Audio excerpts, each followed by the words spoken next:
Hello dears, ഇന്ന് മക്കൾക്ക് lunch പൊന്നിയരി ചോറാണ് കേട്ടോ. അതിൻ്റെ കൂടെ വെണ്ടയ്ക്ക മെഴുക് പുരട്ടിയും പുളിശ്ശേരിയാണ്. ആകെ കൂട്ടുന്ന കറിയാണ് കേട്ടോ, മോര് കറി. അതുകൊണ്ട് അതങ്ങ് വെച്ചു. പിന്നെ സ്നാക്സിന് ഞാൻ കട്ടയായിരുന്നു മക്കളുടെ ഫേവറേറ്റ് സ്നാക്കാണ് കേട്ടോ. പിന്നെ മക്കളെ വിട്ടിട്ട് നമ്മൾ ബ്രേക്ക്ഫാസ്റ്റ് കഴിക്കാൻ പോയി. ഇഡ്ഡലിയും സാമ്പാറൊക്കെ ആയിരുന്നു എൻ്റെ ഫേവറേറ്റ് ബ്രേക്ക്ഫാസ്റ്റാണ്. അങ്ങനെ അത് കഴിച്ചുകൊണ്ടിരുന്നപ്പോൾ ചെച്ചുവൊക്കെ വന്ന് വായൊക്കെ തുറന്നു കേട്ടോ, എന്തോ ഒരു മൂഡിന്.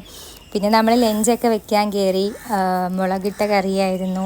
ചുവന്നുള്ളിയും എണ്ണയ്ക്കകത്ത് ഇഞ്ചി വെളുത്തുള്ളി എല്ലാം നല്ല മൂപ്പിച്ചെടുത്ത് മഞ്ഞൾപ്പൊടി, മുളക് പൊടി, മല്ലിപ്പൊടി എല്ലാം ചേർത്താണ് വെക്കുന്നത് കേട്ടോ. നല്ല പച്ചമണം മാറുന്ന വരെ നമ്മൾ മൂപ്പിച്ച് അരച്ചാണ് എടുക്കുന്നത്. നല്ല ടേസ്റ്റാണ് കേട്ടോ അങ്ങനെ വെക്കുമ്പോൾ കറിക്ക്. ഇവിടെ ഉമ്മാക്കൊക്കെ അരച്ച് വെക്കുന്നതാണ് ഇഷ്ടമേ. നമ്മൾ മാറിയൊക്കെ വെക്കാറുണ്ട്. പിന്നെ തക്കാളിയൊക്കെ വെച്ച് പുളിയൊക്കെ ഒഴിച്ച് അടുപ്പിലാണ് കേട്ടോ വെക്കുന്നത്. ഇവിടെ ഉമ്മയാണ് അടുപ്പിൽ കൈകാര്യം.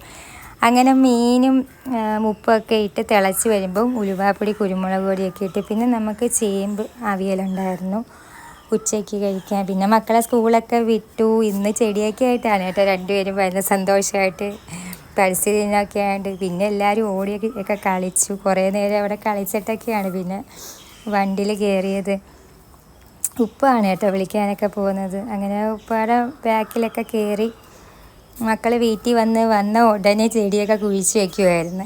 അങ്ങനെ ചെടിയൊക്കെ കുറേ നേരം കുഴിച്ച് വെച്ച് വെളിയിലൊക്കെ നിന്ന് അങ്ങോട്ടും ഇങ്ങോട്ടും കണ്ട മണ്ണൊക്കെ വാരിയിട്ടേക്ക് നലമ്പുമായിരുന്നത്. രണ്ടുപേരും നല്ല കുരുത്തക്കേടാണ്. പിന്നെ വന്ന് കുളിച്ച് ഫ്രഷായി വന്ന് മക്കൾക്ക് ഏത്തക്കയാണ് നെയ്ക്കകത്തൊക്കെ മഴറ്റി കൊടുത്ത സ്നാക്സായിട്ട്. പിന്നെ ജ്യൂസൊക്കെ കൊടുത്തു. അതെല്ലാം കഴിച്ച് കുടിച്ച് അവർ പിന്നെ ട്യൂഷന് ഓതാനൊക്കെ പോയി. തിരക്കല്ലേ പിന്നെ.